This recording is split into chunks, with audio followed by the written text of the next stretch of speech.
Peter B. Collins. Peter B. Collins, news and comment. It's Thursday, August 29th, 2019.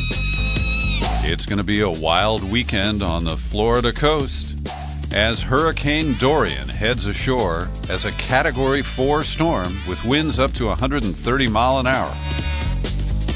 And I'm thinking of my buddy Marco from here in Marin County, who spends Labor Day every year at his timeshare right along the beach of the Atlantic Ocean. Well, I hope you hunker down and make it through, Marco and everybody else in Florida. My first three stories today you are unlikely to find anywhere in the corporate media, and I think they are significant. First up, a report that I found at the Daily Caller, I think, under the byline of Albert Fox Kahn. Kahn is spelled C-A-H-N, and if you pronounce it, you might think of that Chinese company that runs sweatshops that makes iPhones. Albert Kahn is executive director of the Surveillance Technology Oversight Project at the Urban Justice Center, a New York-based civil rights and privacy organization. And he draws our attention to a tactic that was used in the recent Proud Boys trial in New York City, employed by the Manhattan District Attorney. And turning the Fourth Amendment on its ear and then puncturing it brutally, they used what are called reverse search warrants. Now, their goal was to locate and identify the members of Antifa who were found to be in a street fight with the Proud Boys. And I'll ruin the suspense for you. This process shredded the Constitution, but did not locate any of the members or identify the individuals who were sought linked to Antifa. So what they did, which is similar to the Stingray electronic surveillance system that I have railed against for years here, Stingray creates a phony cell tower. It requires all the phones nearby to check in with it, and innocent people along with suspects can be identified by law enforcement based on the technical info that comes from your phone. Now, what they did here was they demanded that Google hand over account information for all devices that were used in parts of the Upper East Side on the night of the street fight between Proud Boys and Antifa, turning every individual in that geo-fenced area into a suspect. And we know that the vast majority of them are innocent from the get-go. And it violates the clear language of the Fourth Amendment that requires probable cause before you can be searched in this manner. So Kahn writes, this is a big change. A reverse warrant can easily target hundreds or even thousands of bystanders. That scale is what makes reverse search warrants so enticing to law enforcement and so concerning to civil liberties groups. There is a very high risk of false discovery, which he translates as a clinical way of saying that the more people you spy on, the more innocent people will wrongly go to jail. And when police officers request the data for hundreds or even thousands of devices, there's a higher chance that they'll wrongly think that one of those bystanders is suspect. And Kahn cites the case of Jorge Molina in 2018 in Arizona. Detectives wrongly arrested him for a murder. They jailed him for a week before he was exonerated. They demanded that Google hand over information on every laptop, phone, tablet, and smart device in a 2-block area. It's unknown how many accounts were included, but it's no surprise that while sifting through that many devices, they quickly found a match. Only he was innocent. In the New York case, Google provided information that investigators used to target 2 people who turned out to be innocent bystanders. And thankfully, unlike in Molina's case, the matches in Manhattan were never arrested, and the Antifa members have yet to be identified. But he continues, with the seal now broken in Manhattan, there are likely to be more geofence warrants and more false discoveries. While a judge needs to sign off on a reverse warrant, that formality provides little protection to the public. A traditional warrant application asks for information about the individual being targeted, the reasons they're suspected.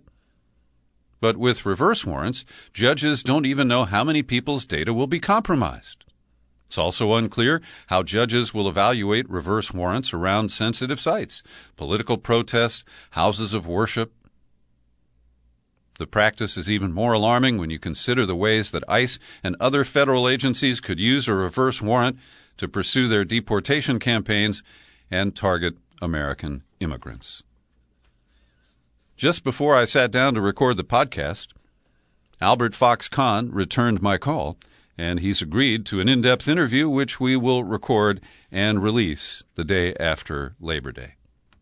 Now, here's another story that you won't find in the corporate media. It comes from the scrappy Florida Bulldog, which is an independent online news agency.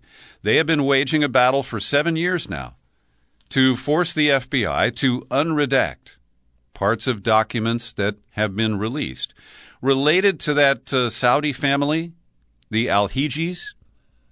They lived in the gated community near Sarasota, and they left so quickly that there was food in the fridge, and I think the TV was on.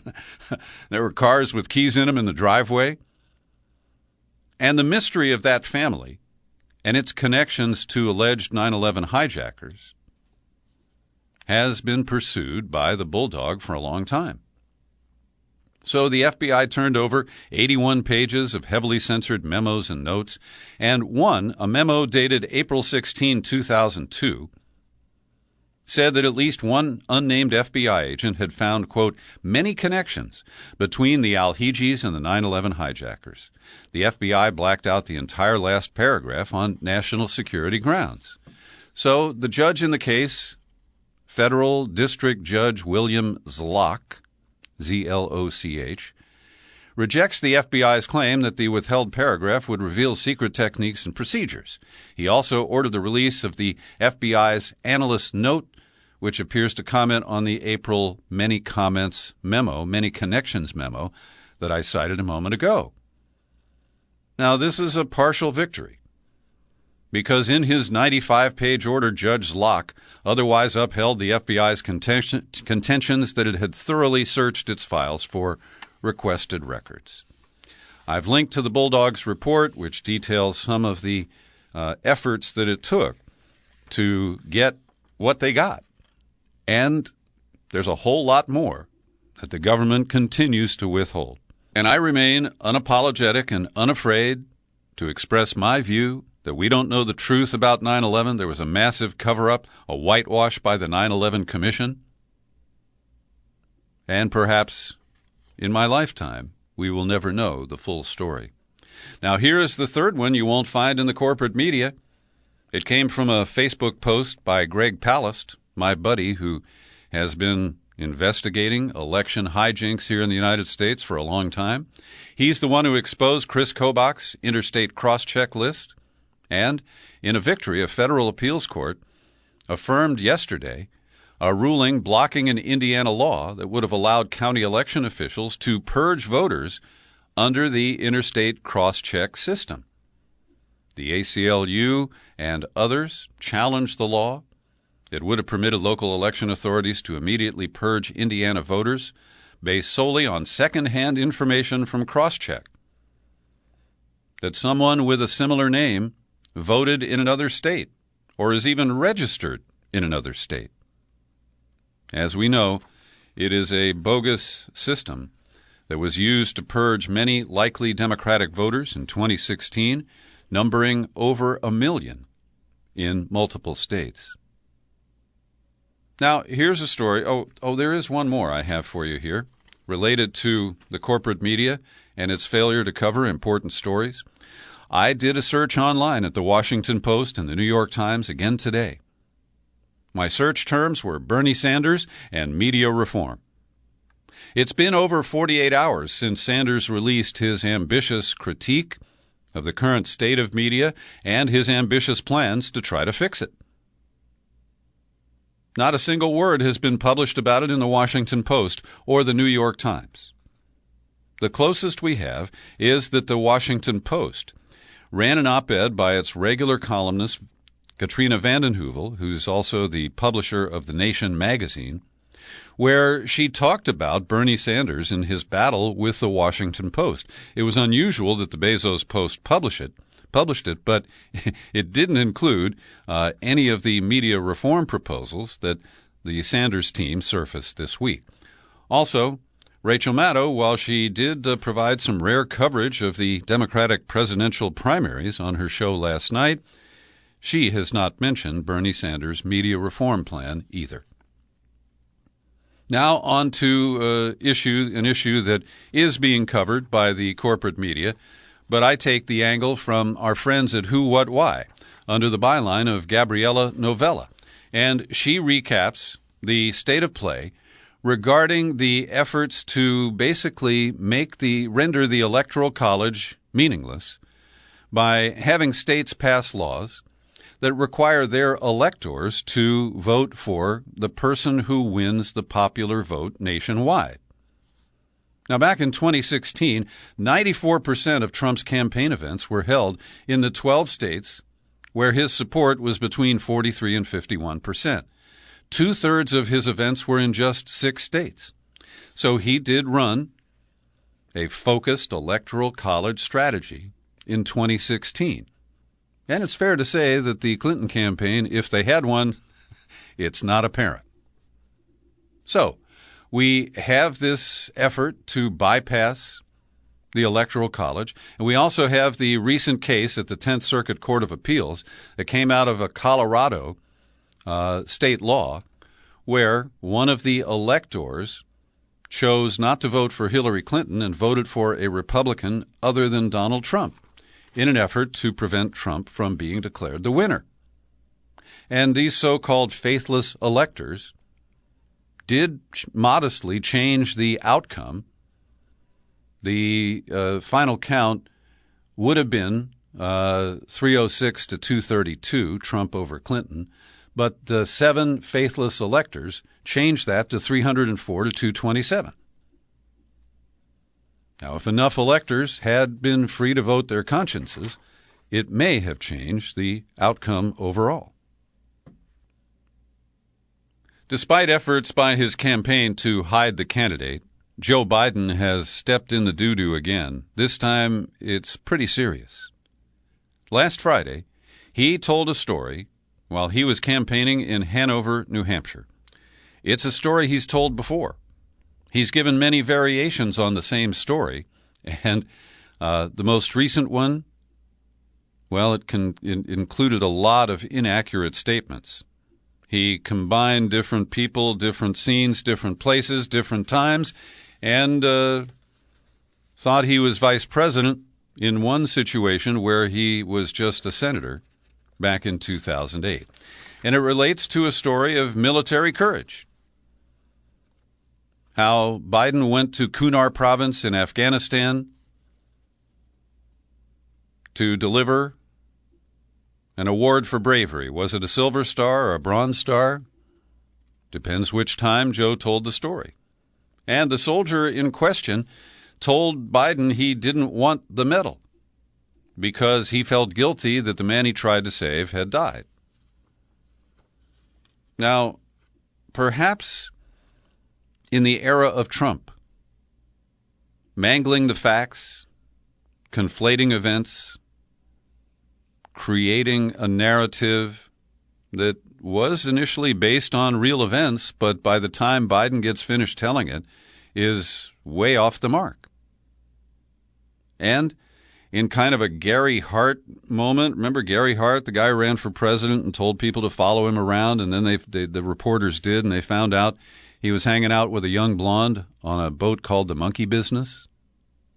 Well, Joe Biden concluded this story by saying, "This is the God's truth, my word as a Biden." The campaign is trying to clean up Biden's blunders here, but he has gaffed so much and become such a caricature of himself that this could be a devastating blow to his candidacy. Now, despite that, he, of course, has cleared the barriers set by the Democratic National Committee, and Biden will participate in the next debate, which is going to be held, September 12th in Houston. So it'll be Biden, Cory Booker, Senator of New Jersey, Mayor Pete Buttigieg, Julian Castro, Senator Kamala Harris, Senator Amy Klobuchar, former Congressman Beto O'Rourke, Senator Bernie Sanders, Senator Elizabeth Warren, and Andrew Yang. Notably, a couple of people didn't make the cut. Tom Steyer, the climate change activist and billionaire from San Francisco, spent $12 million trying to boost his standing in the polls. And Tulsi Gabbard threw up some arguments about unfair use of the criteria, and it's a fair argument on her case.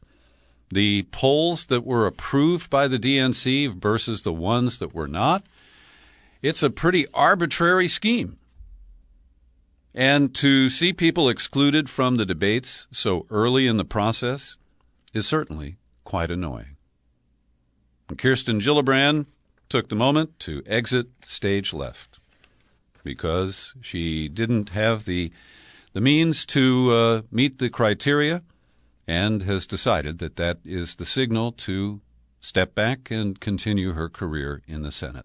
Every day I pause for a second to thank the people who support my work here at the Peter B. Collins Podcast with your subscriptions. Great folks like Carl Howard, Lyle Rubin, Jerry in Southeast Portland, and Siri Walgren, who is a very talented artist. We're friends on Facebook, and I've seen some of her work. If you need a fancy gate, you should get in touch with Siri. She does great artistic work with welding and metal and that kind of stuff. At any rate, I appreciate her support, and I'd like to receive yours. If you're not currently a contributor to this podcast, we can fix it right away. Visit peterbcollins.com, find the menu button, click on it, then click on Become a Subscriber. You'll hit the sign-up page, and it's easy to choose the level of support that's comfortable for you and your budget. Take out a new annual subscription for $50. I'll send you a bonus book with a mailing address in the continental U.S. I've got 2100, A Dystopian Utopia, the blueprint for surviving climate change, and I've got Justin A. Frank's Trump on the Couch, an analyst's take on the stable genius playing president these days. Well, St. James Comey, former FBI director, got a slap on the wrist from the Justice Department's Inspector General. Comey should not have released the memos where he memorialized his bizarre conversations with Donald Trump over dinner and in meetings. He released them to lawyers. He was accused of including classified information. That has basically been knocked down. Apparently there were some allusions to things that were classified, but I don't know. It doesn't seem like it to me. And what's more problematic here is what happened after Comey released his memos. Because Rod Rosenstein, who was the Deputy Attorney General, now has vacated his post, he wrote the memo to get Jim Comey fired as FBI director. And then Comey released these memos, and the determination was that they were not his property, and therefore he didn't have the right to do it. But Comey released the memos, and then Rosenstein appointed Bob Mueller, Comey's predecessor at the FBI, and a man who presided over the rogue agency in the dark, dark days that continued under Comey. And so the breathtaking insider nature of this Republican clique, Comey, Rosenstein, Mueller, well, it produced the Mueller investigation and the largely meaningless Mueller report, what I call the limited hangout investigation. And we're told that Bill Barr, with an imported U.S. attorney, is investigating the investigation. And I have no confidence that it will be any more credible than the clique of Republicans that I just described. Great piece by our friend John Kiriakou, published at Consortium News today. And he reveals some of the truth about Maria Butina. He doesn't reference James Bamford as I do, and if you haven't heard the Bamford interview that we released earlier this year, look it up at peterbcollins.com. Because Bamford, who's known Butina longer than most Americans who admit to knowing her, he wrote the story that she wasn't a Russian agent, wasn't a spy, and that virtually everything that the Mueller team accused her of had to be walked back. And Kiriakou takes note that she was charged and convicted of conspiracy to fail to register as an agent of a foreign government. His next sentence is one word: seriously.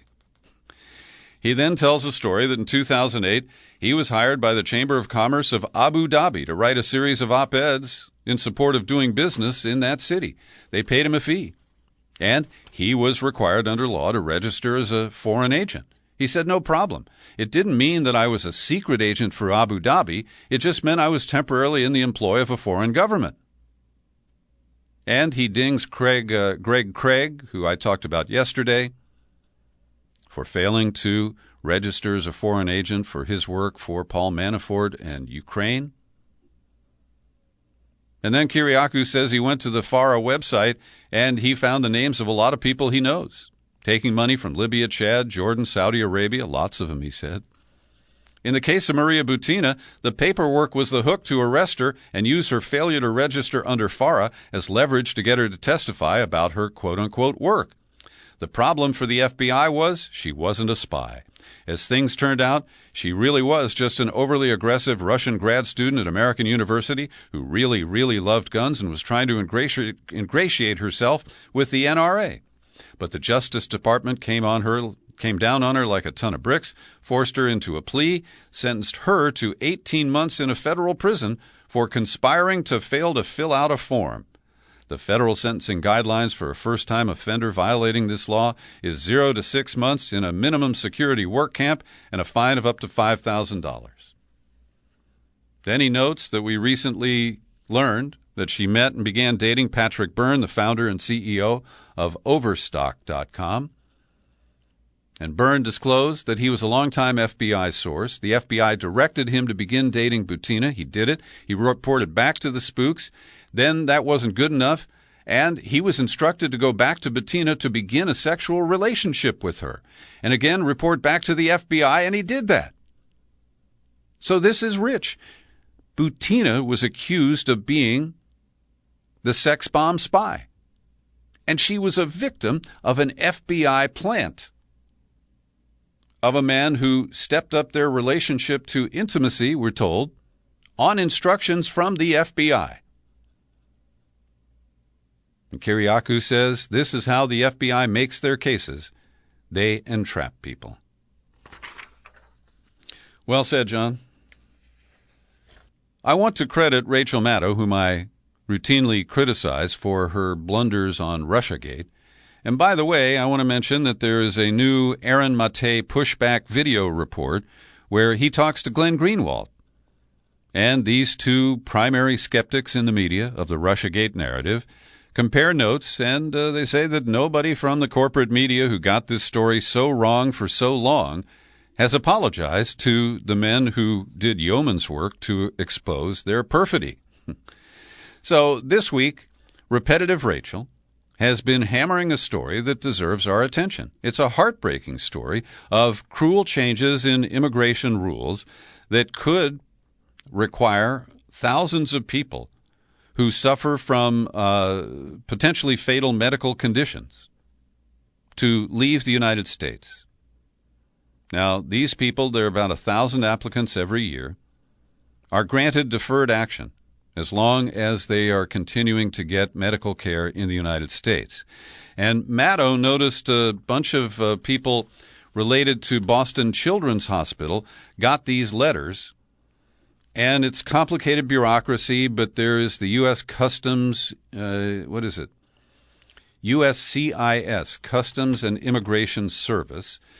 They have altered their policy and decided that ICE is now in charge of dealing with these special accommodations. And ICE has issued notices to many of these people that they have 33 days to leave the country or they will be deported. And the New York Times today zeroes in on a woman who lives here in the Bay Area. Her name is Bueso, and she suffers from dwarfism and many other diseases. Her disease is so long that we just call it MPS 6. It causes dwarfism, clouded vision, spinal cord compression. And if she is deported to her native country, she is expected to die almost immediately. They're also monkeying with non-citizens who collaborated with law enforcement in investigations and were granted a U visa. There are 140,000 people who have applied for U visas who now are expected to be denied them and could be subject to deportation in short order. We're also learning that the Trump-run immigration jails in this country are infested. He likes that word, especially when it relates to an African-American community. But his immigration lockups are infested, now we know, with mumps. There have been almost 900 cases of immigrants and 33 staffers who have come down with mumps, which is not fatal, but it is highly contagious. And these are the kinds of facilities that our government is locking people up in. It's a real disgrace and a breach of fundamental American morality, in my humble opinion. Well, it's nice to see a kind of trajectory away from right-wing nationalism. Last week in Italy, Giuseppe Conte resigned as the prime minister. And today, he has been instructed by the president of Italy to form a new government that does not include the right-wing nuts of the League Party. The League Party is headed by Matteo Salvini, who was the deputy prime minister and was busy blocking immigrants who had been picked up on the Mediterranean from entry into Italy. So, remains to be seen if Conte can form a government with the other major party in Italy, the Five Star Movement, but that's what he will be attempting to do. Meanwhile, the trajectory toward right-wing nationalism continues in Britain as Boris Johnson is facing angry backlash and resignations from his maneuver to essentially suspend Parliament beyond the time that they could take action to block his move for a no-deal Brexit. Now, this is confounding because Johnson maintains that doing this is the only way to persuade Brussels to modify the Brexit agreement. And as I've mentioned repeatedly, Brussels has shown absolutely no interest. They forced Theresa May to endure 3 of these votes by the Parliament that led nowhere. So Lord Young of Cookham, a former cabinet minister, resigned as a Conservative whip in the House of Lords, saying that Boris Johnson's action risks undermining the fundamental role of Parliament at a critical time in our history. The Speaker of the House of Commons, John Bercow, called it a constitutional outrage. Jeremy Corbyn, leader of the Labour Party, said it's sort of a smash and grab on our democracy. And one of the questions on these shores is, did Queen Elizabeth really have to agree to Boris Johnson's request to suspend the Parliament? And the answer is basically yes. As the world's longest-serving monarch in a constitutional monarchy, she is considered politically neutral. And when a request like that comes forward, she basically is required to approve it. Yesterday, we talked about the kind of global settlement that's been proposed by attorneys for the Sackler family. They would shut down Purdue Pharma, turn it into a trust, and distribute the money to the victims of the opioid crisis that they helped stoke with OxyContin. Now, critics have arisen, and I hear and agree with their voices. Nan Golden, a photographer whose pain campaign triggered widespread protests at Sackler-supported art institutions and forced the family to abandon its philanthropic donations, said this whole thing is orchestrated by the Sacklers. Very well done, but underneath it's highly questionable. We want them to be held personally accountable, and that's not going to be possible with this settlement. They're not putting their own money and threatening to go bankrupt. I think it's blackmail. Now, as I mentioned yesterday, the family is reported to have earned or pocketed $13 billion from the opioid sales, and they are willing to hand over just $3 billion in cash.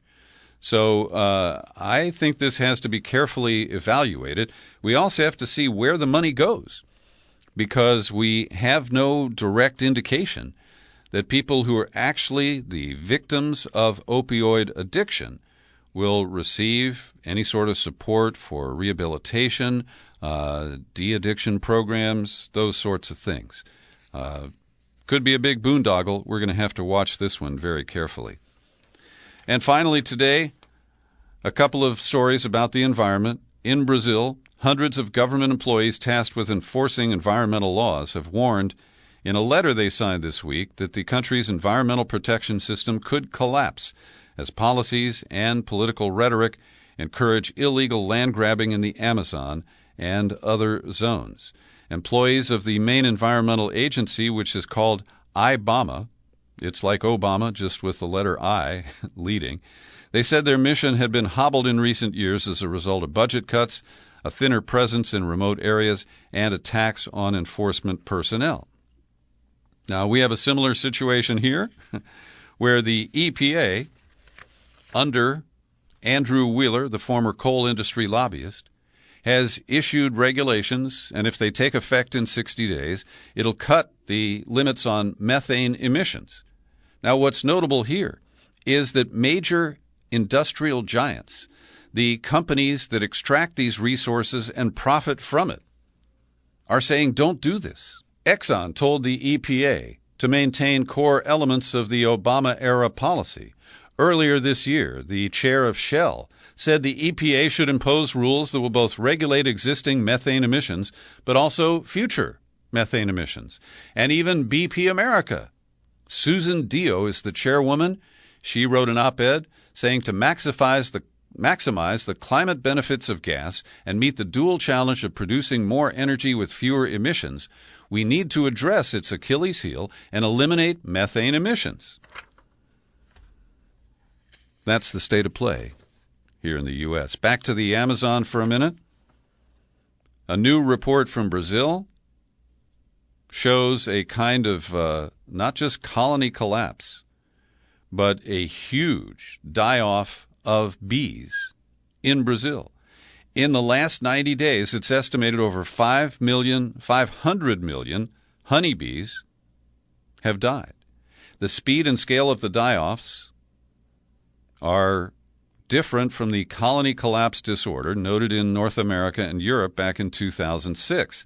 In Brazil, they're simply dropping dead on the spot, and that points to pesticides as the cause. And Greta Thunberg, the 16-year-old Swedish climate activist, arrived in New York Harbor yesterday after a solo journey in a solar-powered yacht across the Atlantic. She is coming to address the United Nations conference in September, and she's a very interesting young woman. She said, it's insane that a 16-year-old has to cross the Atlantic in order to take a stand, but that's how it is. It feels like we're at a breaking point. Leaders know that more eyes on them, much more pressure is on them, that they have to do something, they have to come up with some sort of solution.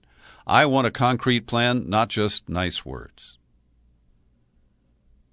And she said, my role is to be one of many, many activists who are pushing for climate change. I don't see myself as a leader or icon or face of a movement. That kind of humility goes a long, long way these days, doesn't it? Thanks for listening to my daily news and comment podcast. You're free to share it all over the place. You'll find it on YouTube. And I'm still Peter B. Collins. Happy trails to you until we meet again. Happy trails to you. Keep smiling.